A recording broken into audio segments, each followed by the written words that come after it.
El 21 de mayo de 1950, a la 1:39 p.m., un terremoto de 6 segundos sacudió violentamente el Cusco. El Instituto Geológico del Perú informó que fue de tipo vertical y superficial, con intensidad de 7 en la escala de Mercalli.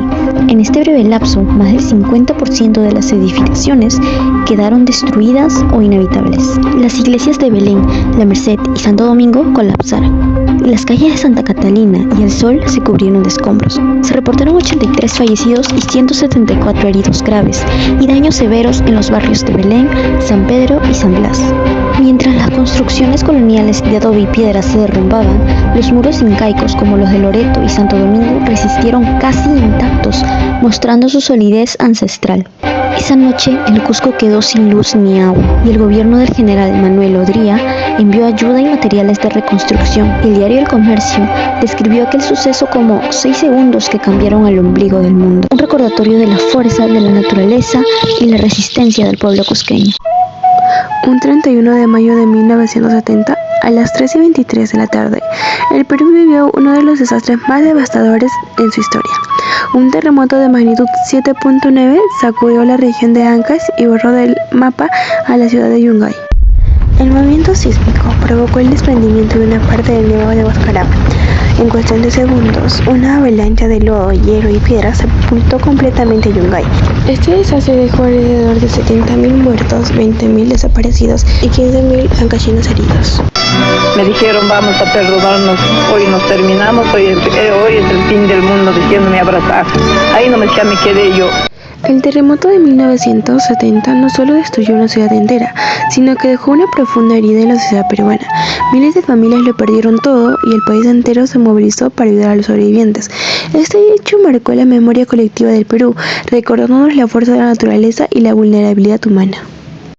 El 28 de marzo de 1972 se promulgó en el Perú el decreto de ley número 19338, conocido como la Ley del Sistema Nacional de Defensa Civil. Esta norma creó el SINADECI, encargado de coordinar y ejecutar acciones de prevención, auxilio y rehabilitación frente a desastres naturales. Su objetivo fue proteger la vida y el patrimonio de los peruanos, fortaleciendo la prevención ante emergencias en todo el país. Con esta ley, el Estado dio un paso clave hacia la Organización Nacional de Defensa Civil, promoviendo la responsabilidad compartida entre autoridades y ciudadanos. En la mañana del 3 de octubre de 1974 se produjo un terremoto con magnitud de 7.7, siendo su epicentro en Lima, con una duración de más de 2 minutos. Según INDECI, hubieron 252 muertos y 3.600 heridos debido al colapsamiento de las estructuras. Después del terremoto, en el mar de la costa se produjeron tsunamis con olas de en promedio 5 metros de altura. En 1977 se aprobó y publicó oficialmente la norma técnica de edificación E.030, diseño sismo resistente, que explica cómo deben construirse las edificaciones para que soporten los terremotos y desde entonces debían aplicarse en todo el país. A primeras horas de la mañana, el 16 de febrero de 1979, Arequipa sufrió un terremoto con una magnitud de entre 6.2 y 6.9 en la escala de Richter. Hubieron 18 víctimas mortales y se estima que entre 50 y 100 personas heridas, pero los mayores daños fue a las estructuras que fueron afectadas por sismos anteriores, y con este terremoto hubo daños considerables, en especial a las estructuras que se señalan en la imagen. El 12 de noviembre de 1996, exactamente a las 11:59 de la mañana, un fuerte terremoto sacudió el sur del Perú, con una magnitud de 6.4 en la escala de Richter.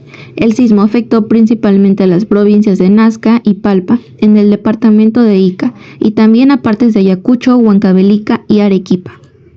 Los daños fueron graves, más de 70.000 damnificados, 4.000 viviendas destruidas y 14 personas fallecidas. Las casas de adobe fueron las más afectadas, pues más del 75% de las viviendas en la zona estaban construidas con ese material, muy vulnerable a los temblores. También se reportaron daños en los colegios, iglesias y hospitales, muchos de ellos de concreto armado, donde se repitieron errores estructurales ya conocidos, como el problema de las llamadas columnas cortas. Este sismo dejó importantes lecciones para la ingeniería peruana. recordando la necesidad de construir con seguridad y respetar las normas sismo resistentes para evitar tragedias futuras. En 1996, María Rey se encontraba en el hotel de turistas en Nazca cuando ocurrió el terremoto de ese año.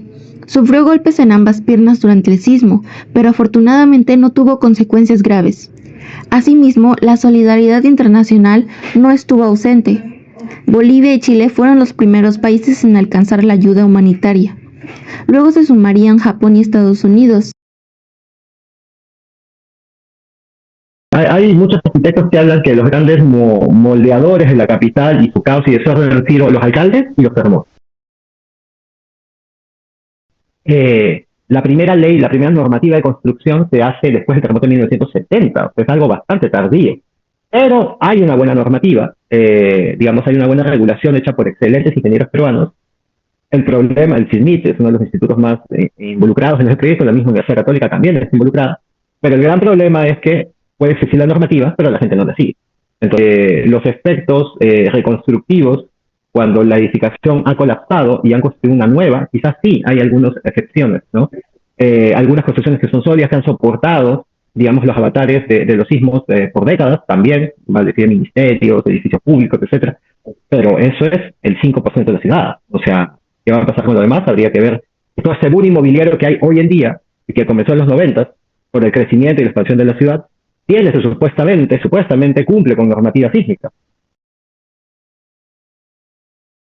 Un fenómeno social que es importante resaltar, que es, una vez que ocurre el terremoto, hay como que un pánico colectivo generalizado por una recurrencia de estos fenómenos, y hay una concientización de la ciudad por tratar de hacer mejoras y aplicar, digamos, políticas preventivas, desde el ámbito más reducido, que es la familia, el hogar, hasta hacerlo de una manera institucional.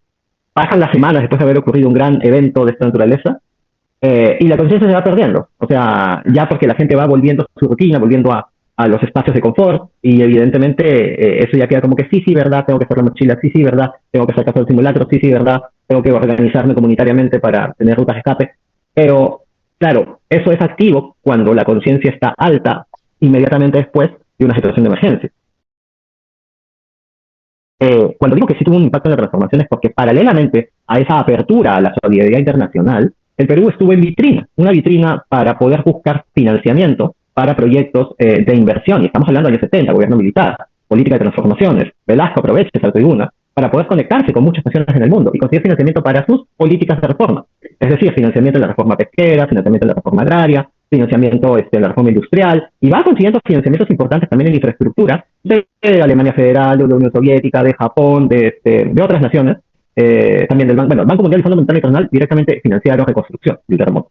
Pero colateralmente se abrió una puerta para el apoyo, la cooperación financiera, que el Perú quizás en otras condiciones no hubiese tenido.